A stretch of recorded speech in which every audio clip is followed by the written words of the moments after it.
take no more games. Say that. Just can't take no more games. You on that one, my man.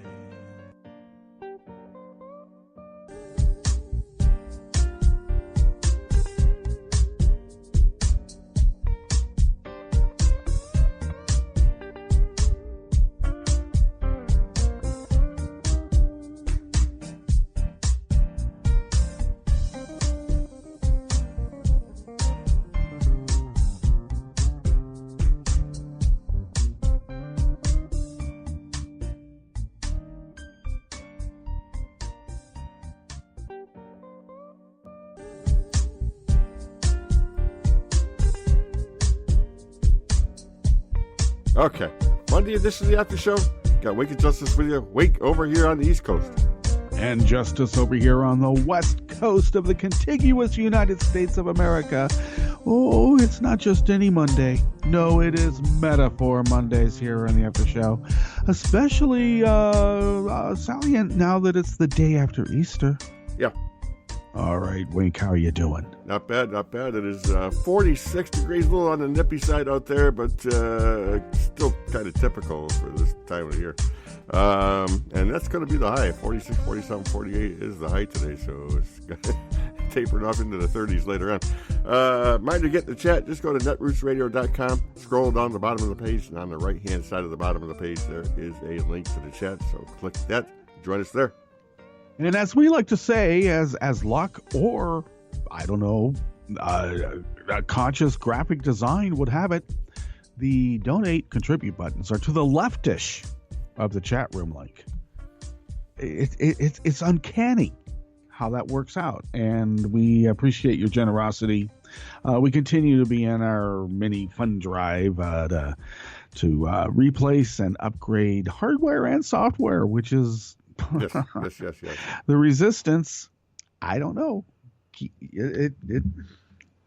They make you pay the bills. Sadly. You would think they would okay, well, for you guys, no, we're not caustic enough apparently to get it right. Well, here along the banks of the Rogue River, in the Rogue River Valley of Southern Oregon, it is currently 40 degrees. We have a forecast high of 60. Now, yesterday we were up around 70. It was a little dreary looking by some people's standards. Here in Oregon, we would call that normal. But we would get a little bit of sun, but then it would sock in and look, well, as some people would say, dreary. Yeah. And we will be having actually much more rain today than we had yesterday. We had some smattering and splatterings yesterday, but not anything that was horrendous or that would keep the kids outside in the morning, for instance, to go on their Easter egg hunt. And they did. Not here. Did have dinner here, though. Ended up, instead of going to my sister's and brother-in-law's house, they were feeling a bit under the weather. It happens. You know, you get old. Yeah. You plan all this stuff. You work hard to put it together. Next thing you know, you're too, tuckered out to take part. So, my nephew and my niece-in-law, and then the kids came over and we had dinner here. They brought the food and everything, so it was great. They only live, mile and a half away. So, pack it up, stays warm. You're good. Yeah. How was your Easter? You Pretty good. You had family time as well, didn't you? Yeah, near the Syracuse, just a suburb. My sister lives in just a northern suburb of Syracuse, just about 5 minutes from downtown Syracuse, and home of the Syracuse University basketball team with Jimmy Boeheim, and but just so people kind of recognize maybe one of those, but so. It was 65 and sunny pretty much the whole day. It was great. It was excellent out there. And everybody had a good time. And there was an Easter egg hunt for the wee tykes there, the 2 foot, 3 foot tall people. Yeah, that's the way it should be. Yeah. I mean, once you're like, I think older than 10. Shouldn't be doing that. If you're a 12-year-old running out there elbowing other kids, get out of there. I think you're a little too old. I mean, how they do it here now is they have like the little ones like you're talking about, and Yeah. they have theirs. And then they have another range of age. But then you get, like, the older kids, just about teenagers. And you can't put them with the other kids because it just goes crazy. Yeah, it's I out of don't control. I came from it's weird. For as liberal as, my parents were politically, there was certain order in our upbringing. And one was that we couldn't go trick-or-treating after the age of 12. There you go. We were just Yep. considered too old. I mean, you could stay at home and hand out stuff. We could make a haunted walkway to the front door or, Yep. take part in that kind of aspect of it. But going door to door Nope. and getting Yeah, you're candy and out in the night and possibly causing trouble because you do it with other people and you're all Right. dressed up with a mask on, right? So at 12, that was it. No more, yeah. no more trick or treating for you.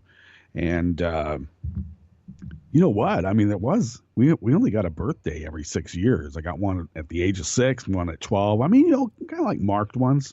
That didn't Yep. mean that there weren't any birthday parties. I mean, it's Right. just, there was a birthday party to go to all the time because of school and your classmates and stuff. Oh, hell yeah. Yep. But this thing about having a birthday every year, at the time, I thought that's kind of a drag, but I somewhat embraced it because I wasn't wanting for going to birthday parties. Right. And it just made you mark those years when they finally came as being, seminal.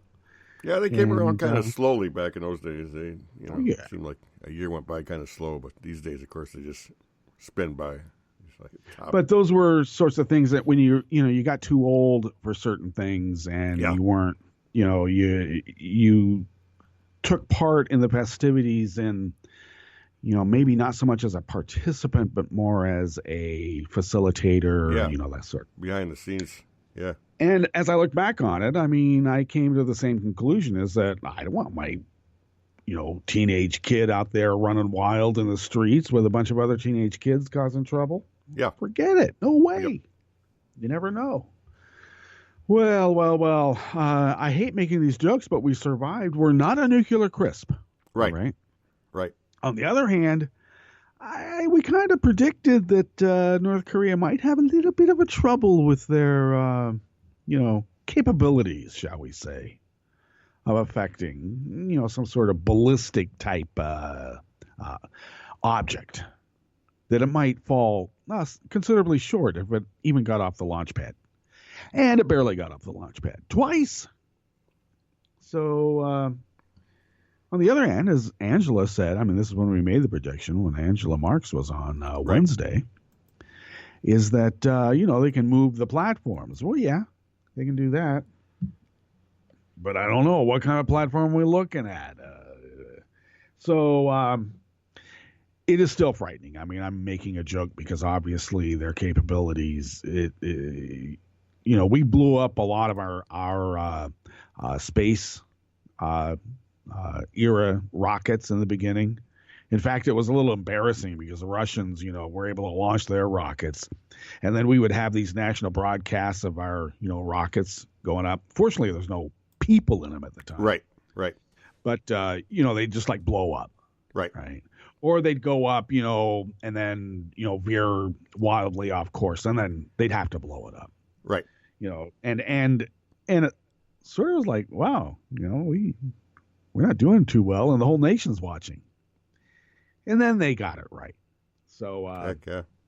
but I'm say this by way that they only have to get it right once, right? And Yeah, that's all. Too many. Yep. And also, I mean, we know what's going on, right? This is just saber rattling that happens during, a new presidential term. It happened at the second term of Obama's administration, even. And here we have Trump, who's wildly different than, I don't know, how do we put this, any president that's ever served in the United States before. Right. And, they're doing their normal thing. And I don't know, you show a level of firmness, but you don't become bellicose. But that's not in the behavioral agenda of one Donald J. Trump, is it now? I mean, bellicose starts with B, which is the second letter in the alphabet, so it has to have some priority, right? Jeez. Heck yeah. I don't know. A is like asshat, bellicose. Yeah. Asshat, bellicose. I'm not going to tell you what C is. It's a little too early in the morning for that kind of language. There you go. Well, speaking of being too early in the morning for that kind of language, these are the issues that we will be attending to today because, that's what we do. It's all the news that's fit to read. Speaking of which, nothing says the truth has no alternative. That's the new ad campaign for the New York Times. They have it like plastered up on their building and they have it like on their digital media and everything. The truth has no alternative. Well, nothing says the truth has no alternative. Then the New York Times defending their hiring of a climate change denier because, as the New York Times says, millions of people believe them. Right. Well, millions of people believe in a flat earth. Millions of people believe Judith Miller. Oh, oops. Yeah. The truth has no alternative. Except. They never finish the sentence. Yeah. Well, here's some good news. Multiple state and federal judges halt Arkansas's unprecedented plan of 8 executions in 11 days. Wow. We reported on that last week late and wondered about how that would ferret out. And apparently, one of the drugs expires at the end of the month. Of course, in one of the cases, and when we reported on this occurrence on Friday, only one inmate had a stay, and it was for a different compound in the or a different element in this compound, not the drug that is set to expire, but the expiring chemical is part of the stay and all these others. So interesting. And DHS, that's Department of Homeland Security, DHS, for those of you who forgot. Secretary John Kelly says a single driving under the influence could lead to deportation proceedings, which means will lead to deportation. Exactly. Yeah. Come on, let's not quibble here. Well, for the last half, we report that Russia expert, and yes, indeed, the daughter of Nikita Khrushchev. She teaches and is director of I forget the name of it. I should have put it down here, but it is linked up. But a well-respected international think tank on international relations. There you go. So the daughter of Nikita Khrushchev says Putin has something on Trump and will use it on him now that Trump is no good to him. That's how mobsters work. Isn't Trump like that? Except not on the scale of what he's experiencing now, right? And the alarming worldwide alliance of parties on the far right has not been seen since the 1930s. Well, we've been reporting on that a bit, and we'll dive into that one again. All that plus the Connect, Unite, Act, Daily Codes, Community Calendar, and more on the after show. With that, and I mean this sincerely, ever so fine fellow over there on the East Coast with his ever so subtle East Coastal elitism. Oh, you think it's just every man. He's got you duped. He actually knows how to read. Yeah. Been to college, served in the military, and votes Democratic. Can't get more elitist than that, and his name is Wink. And this guy all the way back over here on the West Coast. And I'm elitism, right down into my genes. And I don't mean the Levi's. I mean, the X's and O's. Come on here. And we do this 5 days a week. Oh, I'm sorry. My name is Justice, of course. And we do this 5 days a week for an hour-ish in the specific, particular, and peculiar tear in the fabric of space-time because who loves you, baby? Exactly. Okay. It's Monday. Yeah. Just a reminder, folks, the reason we do this sort of format here in the after show is that I was taught by my Hollywood relatives that when working in radio, it's important to carry, to speak in a soliloquy and carry a big shtick. Yeah. So we carry the big shtick, and the soliloquies come fast and furious, trust me. Oh, believe me. There you go. Hey, do you catch Saturday Night Live? Occasionally, yeah. I mostly catch it because, later, through other platforms on social media or whatnot. Yep. Rarely do I see it in its incarnation as it's coming on the airwaves. We on the West Coast don't really get it live anyway, so thanks very much.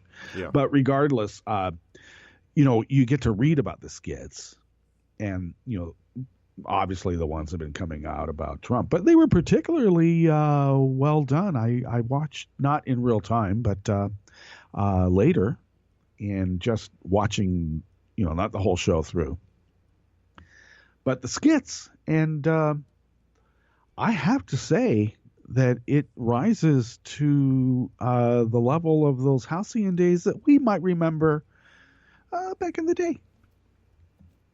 Except for you, because you were in Germany serving the United States and didn't get to watch the first few seasons of That's right. Saturday Night Live. I'm sorry, Wink. But regardless, those of us who were,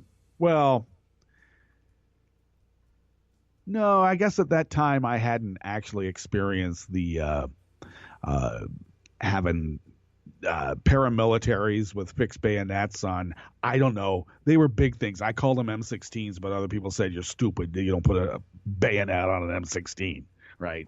So it's something else. But paramilitaries in Honduras, when I was working for a non-government organization, UNICEF, drilling water wells for schools, UNICEF. And sometimes they thought that was like a leftist plot to, I don't know, give water to kids at schools, know. And I experienced that, but I think I was a little bit older. It was a little bit later. It was more towards the 80s rather than the mid to late 70s that you were overseas. And I got to say, those were perilous times that you were in. I mean, that winding down of Vietnam. Yep. Cambodia was ratcheting up. He had Pol Pot. Yep. And, let alone, really, I got to say, the first strains of the demise of what was the Soviet Union, though people didn't realize. We only know this now. But at the time, I mean, you were right there, in the front lines in that Cold War thing. So we were a little nervous because we knew our stuff didn't work. Our tanks were pretty well beat up. I said, they'll kick our butt in no time at all. Yeah, you were hoping, we back home thought, who needs tanks? We got B-52s. Right. And that's like, and you're down on the ground going, going to help us. Nothing. What about, okay, we dropped the B-52s, but they're still like, coming at us. Well, what's up with that? Meanwhile, our tanks can't get out of their own way, So. Oh, man. Okay, we better get into this here. The truth has and you can put a bayonet on a 16, an M16 too. Yeah, you can do that. Well, I called it an M16, and somebody else said it was like a Russian-made, so a Kalashnikov. But do they put bayonets on Kalashnikovs? They probably don't because they figure. I just have to say that blasting away. That the only other time that caught my eye, the idea of a fixed bayonet on a military rifle, seeing it up close, and being a civilian, was being dressed in like a swimmer's Speedo. Yep. And, I had the body to be able to pull it off. I mean, you go to Europe and you see these guys that look like us wearing Speedos and you're going, no, don't do that. Okay. No. But back in the day, I mean, I could carry it off. Right. But I'm like laying on like the beach in this like, high class Mexican resort. And there's these like Mexican federales walking up the beach in like green battle fatigues. Yeah.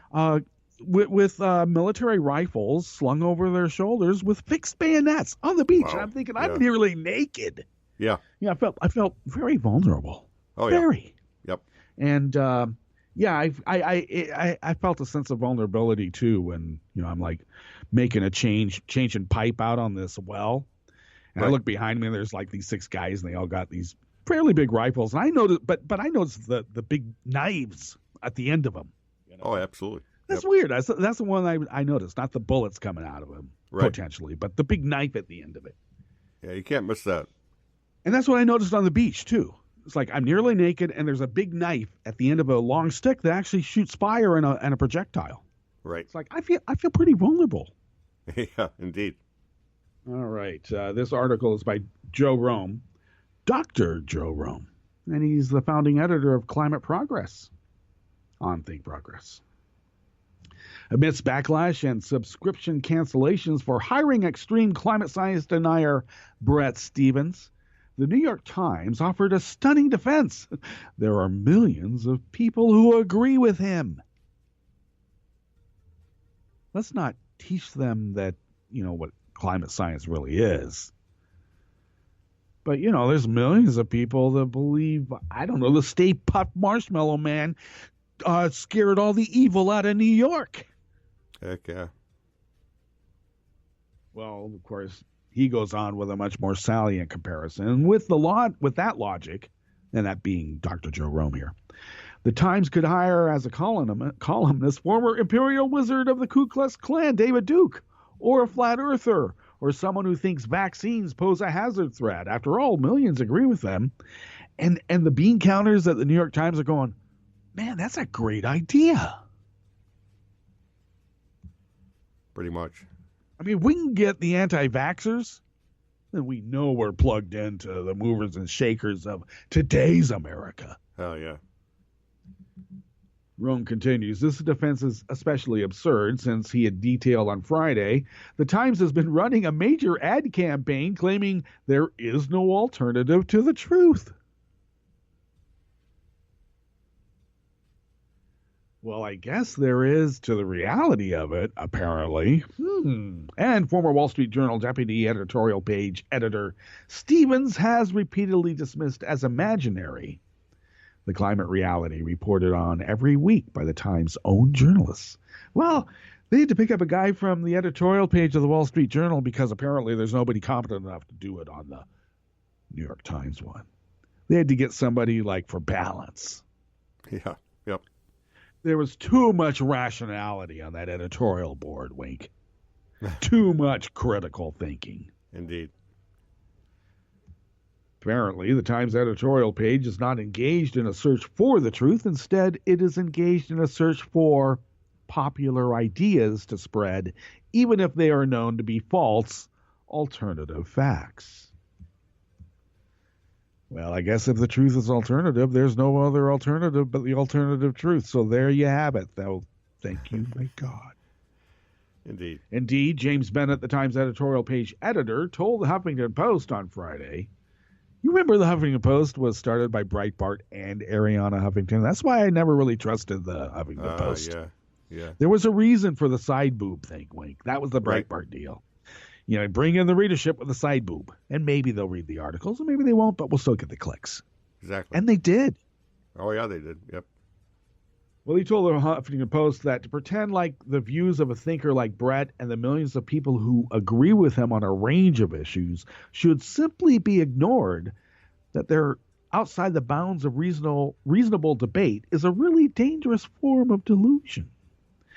Now, of course, no one is saying that climate science denial should be ignored, yet rather than embracing denial, as the Times editors are now doing, they should be debunking it. Something that the news section of the paper does on a routine basis.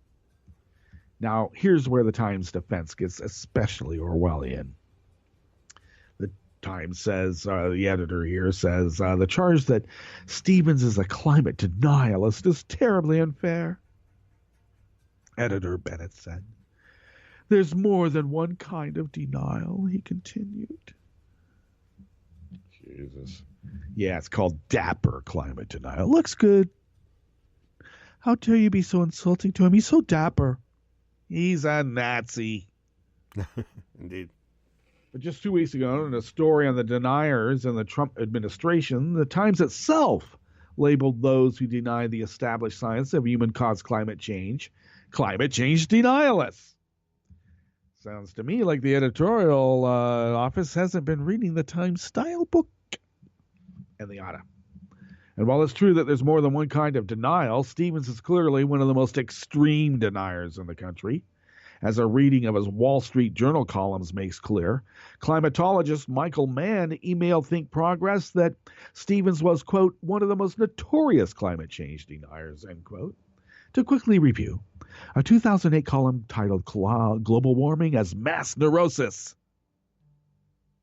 Everybody's crazy but us, Wink. We few. We honest and truthful few. And that's the alternative facts, by God. Well, that article began last week, marked the 20th anniversary of the mass hysteria phenomenon known as global warming. Much of the science since has been discredited. You mean the denial of science? Yeah, it's been discredited by about 99.99999% of the scientists in the world. Not just climate scientists, but scientists. And the only ones that actually do believe in it aren't climate scientists, but you might get somebody who's like, I don't know, a operant conditioning scientist, you know, the kind that like stings an animal with an electric shock to make sure that they open the door and they then get a treat. They believe in climate is a hoax. Right. Oh, boy.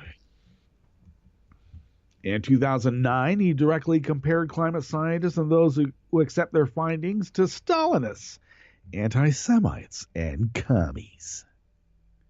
Wow, anybody who doesn't believe me is an anti-Semite, a Stalinist, and a commie. Well, hell, why don't you just call us Nazi commies? Get them all in there.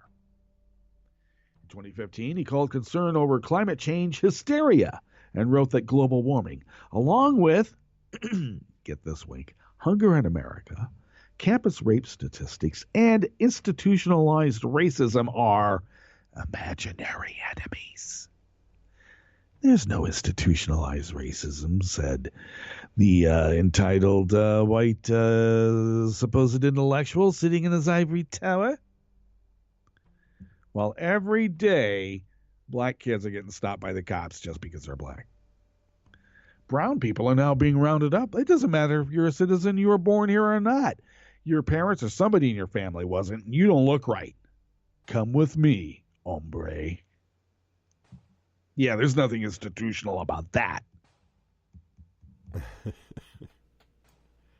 Campus rape statistics. I love that one, too. Oh, those are hoaxes. These stupid girls would just like not go to these frat parties, and none of this would be happening. Boys will be boys. I know. Right. Whenever somebody says the boys will be boys, you know they were a boy one time and they got away with something that they probably should. You know, maybe there isn't a statute of limitations on it. Right. Fella. Right. And while the Times asserts that Stevens brings to the paper, quote, profound intellectual depth, honesty, and bravery, end quote, what? Stevens won't even stand by what he wrote for the Journal. He actually told the Huffington Post he is a climate agnostic. While he was at the Journal, everybody's in mass hysteria. I'm not a denialist. But now he's like, I don't know. I'm an agnostic on the matter. Could be not. Could be not. I don't know. Who is it for me to decide? Over the Journal, he's calling anybody who didn't agree with him Stalinists, anti-Semites, and commies. He would have called them Nazi commies to get it all in there, but he got a job at the New York Times beforehand. Damn it. He was really waiting to let loose with that one. Okay, well, the truth. It's more important now than ever before, says the banner at the old gray lady. Yes. Is that Times Square? No, but it's at one of their buildings in New York. Well, there is a difference between the news section and the opinion section, except you wouldn't expect the New York Times opinion section to be turning into the Wall Street Journal's opinion section. What the hell? Oh, my. I better hurry. We have to get to our Jim Hightower break. Okay, well, multiple judges hold Arkansas's unprecedented plan of 8 executions in 11 days. That's that. Okay, let's go to the next one. Oh, no, This article is by Lindsay Gibbs out of Think Progress. Arkansas's plan to execute 8 inmates over 11 days has been put on hold after 2 judges separately issued orders blocking the execution. On Friday evening, an Arkansas circuit judge blocked the state from using a particularly lethal injection drug following a complaint from a drug distributor. The next morning, a federal judge issued another preliminary order to stay the executions due to a lawsuit filed by the 8 inmates. And the Washington Post called the pace and abundance of these executions unprecedented. Well, look. I mean, they're just doing due diligence, Wink. I mean, they got a backlog on all these inmates, and the chemical's going to expire. Right. The chemical that didn't work in Oklahoma, who's not really shy about killing people, said we have to stop executions because this stuff is like horrendous. And Arkansas said, really? We're going to use it on 11 people in 8 days. It'll be fun. Yeah. It'll be like the good old days, when we can have all these pictures of these gruesome photos of people hanging from the tree and the whole community is out having a good old time. Want a hot dog? Yeah. Okay, well, there hasn't been an inmate on death row killed in Arkansas in 12 years. But Hutchinson announced that he wants to get it done, because the end of this month. And it's coming up. I mean, we're already on the 17th, buddy. Right. They're really running out of time on a drug that didn't work in another state. And that other state said, we can't do this anymore until we can figure it out. And somebody said, if we're not going to bring back the firing squad, drawing and quartering would be fun. I'd eat a hot dog at that. Exactly. Jesus. Oh, God. Well, good on these judges, and I'm sure somebody will say, nah, we got to kill them. The drug's going to run out of time, and they got it illegally. Jeff Sessions is saying, I don't know, we got to go after, the pot smokers because, they're the scourge of society. Putin told me. We got to go after them. That's a plan, and here you have a state illegally getting drugs to kill people. Now we can't look at that. But that's just me, Wink. I'm a romantic. And Department of Homeland Security Secretary John Kelly says, look, a single DUI, you're out of here. And he said that with Chuck Todd. Chuck Todd, there's not a question I'll ever have a follow-up on Chuck Todd. And this article is by Esther Ushile out of Think Progress. During an interview on Sunday's Meet the Press with host Chuck Todd, I never have a follow-up question. You can trust me, Chuck Todd. Department of Homeland Security Secretary John Kelly affirmed that the Trump administration will pursue immigrants for possible deportation who were previously deemed as lower priority detainees under the Obama administration. It's almost like they took a list and they said, who does Obama consider to be lower priority? And we'll bump them to the top of the list. Okay. That's why moms and kids are at the top. They were they were last on the list, Wink. Now moms and kids are at the top. Indeed. Well, I'm not saying that people should go out, whether you have papers or not, whether you a legal or an actual born citizen. I'm not saying you should go out and, drive drunk. But deporting you? It used to be you serve your time, you pay your penalty, and you did your service to society. Don't do it again. Try to be a productive member of society. But now it's, do you have the proper faculty to be, a good citizen? Well, it looks to me like you don't look like a citizen to begin with. Goodbye. But I'm fifth generation. Yeah. Well, tell that to the immigration judge. He's not a judge. Yeah, it's funny how that works, huh? Goodbye. Indeed. All right, let's get to our Jim Hightower break. We'll come back, go through the Connect Unite Act Daily Codes community calendar, and then a little bit of international news. Of course, you're listening to the After Show on Netroots Radio with Wink and Justice, and we will be right back. Trump, Trump, Trump. Troops are marching to battle. Boom, boom, boom. Bombs are blowing up communities. Whoosh. Poisonous gas is being released. Forget Syria, ISIS, Iran, Afghanistan. This is Trump's war. Our bellicose commander-in-chief is at war in the homeland, deploying his troops to attack everything from our public schools to the EPA, dropping executive order bombs on Muslim communities in the Mexican border, and spewing poisonous tweets of bigotry and right-wing bile at the media, scientists, inner cities, illegal voters, Meryl Streep, diplomats, Democrats, people who use real facts, and, well, Trump is at war with the American majority, with all who do not agree with him. And you thought Nixon had a long enemies list. Yet, Trump's most destructive assault so far has not targeted any one group, but an essential and existential concept: truth. Bluntly put, he's psychotic, believing that truth is whatever he says it is, and that he can change it tomorrow. Years ago, in a futuristic novel, the author wrote about the rise of a tyrannical regime that ruled by indoctrinating the masses to accept the perverse notion of capricious truth. It was George Orwell's 1984, which depicted a dystopia he named Oceania. There, the public had been inculcated to believe that reality is not, quote, something objective, external, existing in its own right. Rather, whatever the party holds to be truth is truth. Now, in 2017, we live in Trumplandia, with a delusional leader of a plutocratic party trying to redefine reality with alternative facts and fake news. This is Jim Hightower saying, but resistance is already surging, including the fact that Orwell's 70-year-old book has become a bestseller again, thanks to Trump resistors seeking, truth. Need an antidote to the progressive blues? Want some good news about how grassroots folks are rebelling against the corporate powers and winning? Well, here's an easy-to-swallow pill for you, the Hightower Lowdown. Hightower's monthly newsletter will give you the lowdown, even as it lifts you up.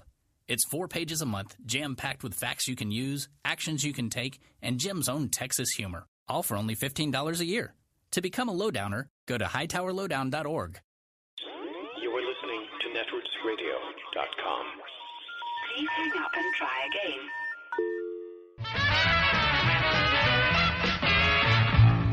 From a point at sea to the circles of your mind, a new force is at work for planetary transformation.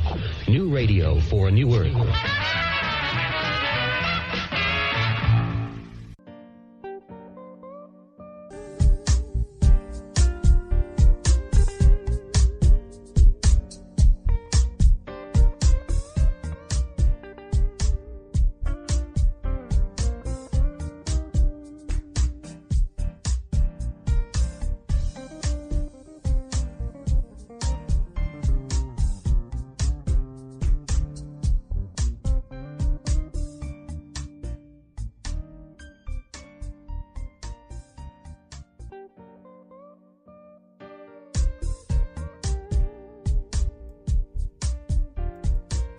Okay, we're back.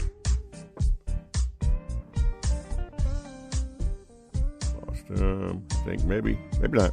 We're all right, I guess. Go with this. Hang on. I think so. Maybe.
Okay, got this finally.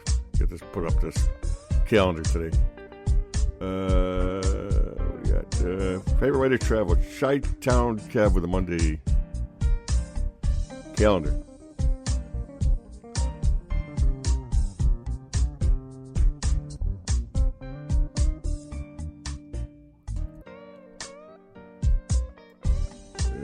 Okay, no.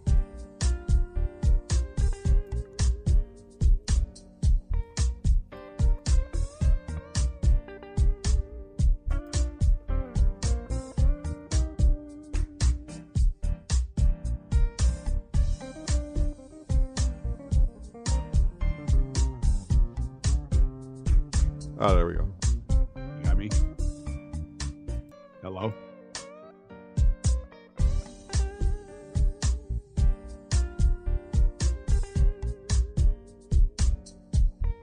Okay, we're back. Okay, and indeed we are back. And thank you for sticking with us. This is the After Show with Wink and Justice. Had a little bit of a issue there. We apologize for the prolonged break. We had to get our crew to attack some internet monsters, and they did. Well, thank you for sticking with the After Show. This is Week in Justice. Justice here along the banks of the Rogue River, on the Rogue River Valley of Southern Oregon on the West Coast. Week is in upstate New York, 21 on the East Coast. And our crew are now, they are the ethereal creatures, and they are now back in the cloud. And it is their advanced intergalactic technical abilities that allow Netroots Radio, and thus by extension the After Show, to span the globe, the solar system, out past the Oort cloud, past the bridge of stars between those two galaxies revolving in the ether regions of intergalactic space, and and beyond. Think it, and it will be true. Yeah. There is no alternative to the truth but the alternative. Today's Connect, Unite, Act Daily Codes community calendar is facilitated by Chi-Town Kev.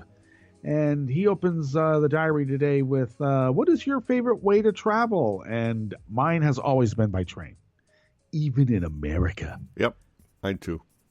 Yep, I prefer train. Okay, new groups forming. Wisconsin Cossacks are forming a group, Cosmail Chris the Colladem, if you are in Wisconsin or a Wisconsin file. Wisconsin field. Cosmail Chris the Colladem to become part of Wisconsin Cos. Navajo does maintain the event list, so Cosmail her if you have an event that you'd like to publicize. And Colorado community has been doing just that because they meet this Saturday, April 22nd, for their Caffeinating Liberally. And they're going to be meeting this time at the Rooster Cat at 1045 Lincoln Street in Denver. They're going to start a little earlier, 8:30 a.m., and then the March for Science will be starting at 10 or 11. This location is just a little south of the Civic Center Plaza where the march will be held. So parking is likely to be tight, if not existent. And show up, and they're going to make plans for then getting to the march as a group. So that's what they're meeting up for. Because April 22nd, guess what that is? Earth Day. Yep. New York City Cossacks are going to be meeting up on the next day, April 23rd, because Navajo will be in town. And they're going to meet at Spitzer's Corner, 101 Rivington Street. The cross street is Ludlow, in the Ludlow district, at high noon. Cosmail Navajo to RSVP. Wow. Over a dozen people. Oh, and let's see here. All right, so the says something here about the date change. See original diary for an update. Well, I'm just going with this anyway. The Spring Cheers and Jeers Cossack Meetup is happening on Saturday, April 29th at noon at Flatbed Bread Pizza in Portland, Maine. Cosmail NHawks 42 to RSVP for a seat. There is an update. Will this take me to another page, which would be helpful? And it does. Oh, wow, this goes all the way back to quite a while. Okay, I see. They have changed the date to April 29th, which is what we have been advising folks here. So there are some folks who haven't gone to the Connect, Unite, Act Daily Codes community calendar and only to an original diary that Bill in Portland, Maine put together about the meetup. So it is indeed April 29th for the Cheers and Cheers meetup. And of course, they're going to be planning for Netroots Nation. You know that. Oh, yeah. And let's see, the People's Climate March will be happening on the week preceding the 29th of April. And there's a diary by Boatsy. So sign up for Historic People's Climate March in Washington, D.C., or for a sister march near you. Cosme Navajo, if you want to connect to a group near you, and there are plenty of groups listed in the diary with all the appropriate links. And I should say too many to formally announce here until we get more time to do that, but go to the diary for that.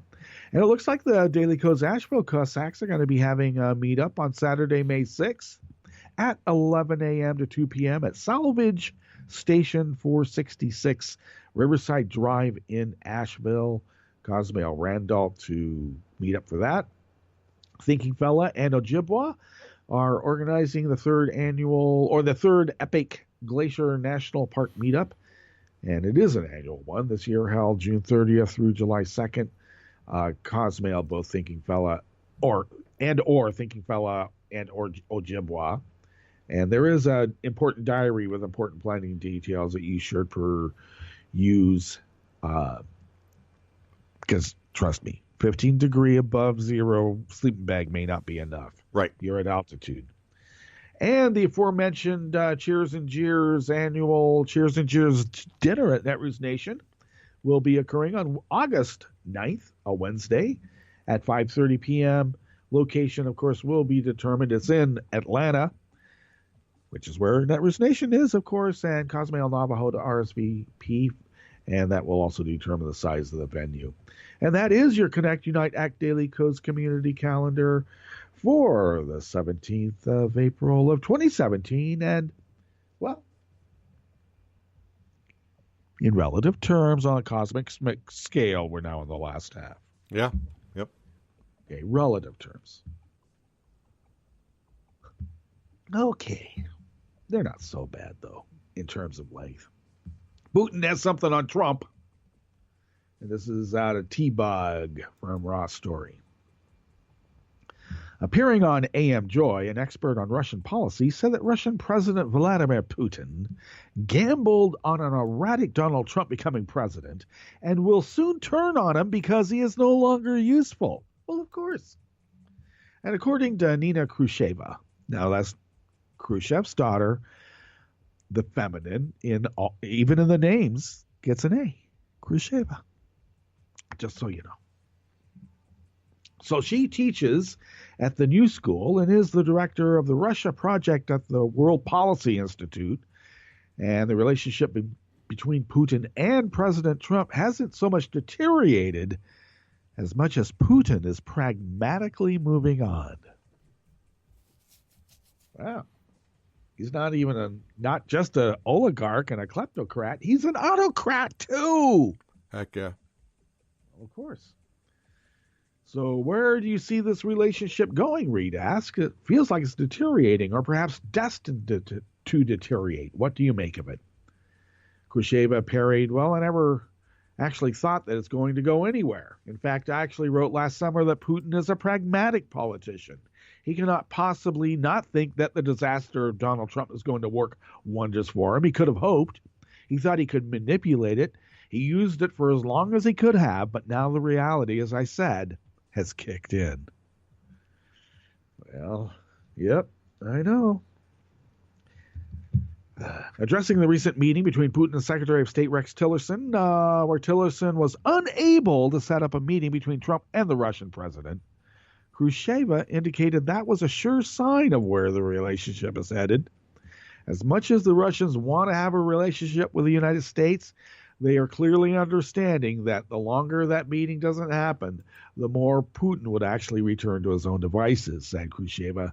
And that is a big, big danger, she said.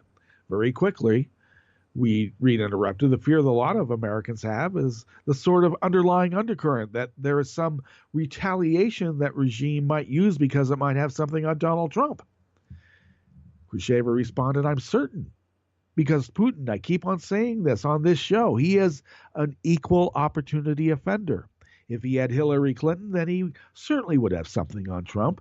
Or if he had something on Hillary Clinton, then he would certainly have something on Trump.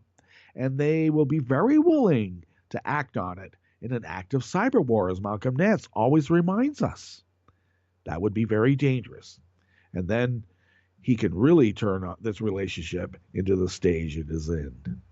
And then Reed followed up and said, yeah, absolute chaos. Yeah. Yikes. Well, Nina Khrushcheva has been in the United States for several decades. But people forget she's the daughter of Nikita Khrushchev. Okay. I'm just thinking that she might know a little bit how, it works. Yeah, I think so. Because, the rise to power, the strategies, the backstabbings, there's almost a ballet dance of this that goes all the way back to really Catherine the Great. Some people think it would have gone to her father, but really it was put into almost a cultural practice beginning with Catherine the Great.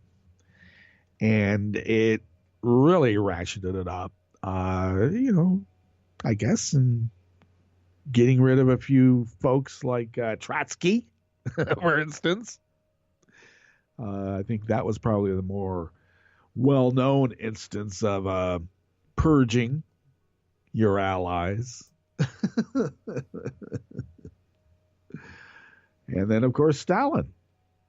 And by the time Khrushchev came, I mean, he was looked at as a reformer from the Stalinist regimes. And that's why his going, we don't realize how the going was fairly rough for Nikita back in the Duma. I don't know if they called it the Duma then, but it's what it was. Yeah, I think. Or Yeah. is now. Could have been. Okay, this next article comes out of the History News Network. And let me scroll down for the academic who's put this together here. Ooh, this is quite long. Dr. Lawrence Whitner is a professor of history emeritus at SUNY Albany. His latest book is a satirical novel about university corporatization and rebellion. What's going on at UA Aardvark? Oh my. Okay.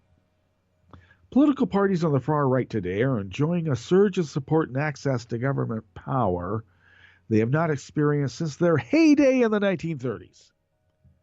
This phenomenon is particularly striking in Europe, where massive migration, sluggish economic growth, and terrorism have stirred up zealous nationalism and Islamophobia. In France, the National Front, or as they say, the Front National, founded in 1972 by former Nazi collaborators and other right-wingers employing anti-Semitic and racist appeals, has tried to soften its image somewhat under the recent leadership of Marine Le Pen. Nevertheless, Le Pen's current campaign for the French presidency, in which she is one of two leading candidates, includes speeches delivered against a screen filled with immigrants committing crimes, jihadists plotting savage attacks, and EU bureaucrats destroying French jobs, while she assails multiculturalism and promises to restore order. France first. In Germany, the Alternative for Germany party, established 3 years ago, won up to 25% of the vote in state elections in March of 2016, led by Frauke Petry. The party calls for sealing the EU's borders by shooting migrants if necessary. Migrants or refugees? What's the diff? Forcing the migrants who remain to adopt traditional German culture. You'll wear those lederhosen and like it. And thoroughly rejecting Islam, including a ban on constructing mosques. According to the party platform, Islam does not belong in Germany. Really? You guys were kind of allies during World War II. What's up? Elsewhere in Europe, the story is much the same. In Britain, the United Kingdom Independence Party, UKIP, led until recently by Nigel Farage, who's hanging out at Trump Tower, arose from obscurity to become the nation's third largest party, focused on drastically reducing immigration and championing nationalism, including pulling Britain out of the EU. Yeah, he got that one done. UKIP absorbed the constituency of neo-fascist groups and led the struggle for Brexit, which it won. In the Netherlands, a hotly contested parliamentary election in March of 2017 saw the far-right Party for Freedom emerge as the nation's second largest political party, calling for recording the ethnicity of all Dutch citizens and closing all Islamic schools. The party is headed by Geert Wilders, who has been tried twice in that country for inciting hatred and discrimination against Muslims, but fully embraced by Donald Trump. Isn't that weird? In Italy, the Northern League, so named because it originally pledged to liberate industrious Italian workers in the North from subsidizing lazy Italians in the South. That old trope. We up here, in the North, we're hard workers. We work in the winter. Those lazy Mediterraneans just laying around eating olives and drinking wine. They never work. God, that's been going on for centuries, Wink. Here we got it right here in Italy. We people in Milan, we're hard workers. Those people down there, Sicily, right. Too much ocean around them. Too much sun.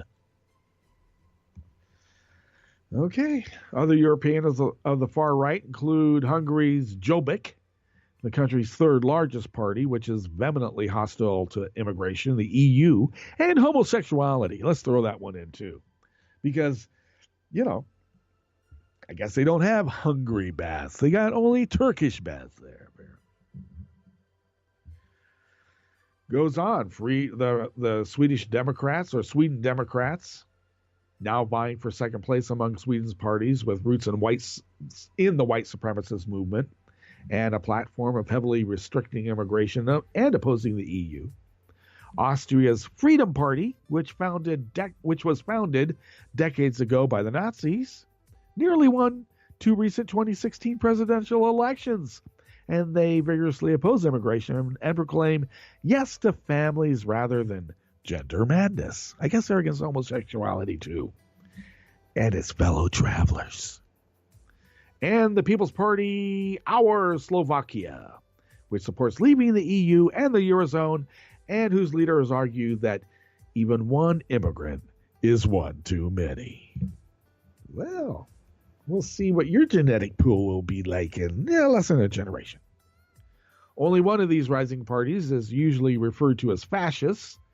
Greece's Golden Dawn, exploiting the economic crisis there, and especially hatred of refugees and other migrants. Golden Dawn has used virulent nationalism and the supposed racial superiority of Greeks. Tell that to the Germans.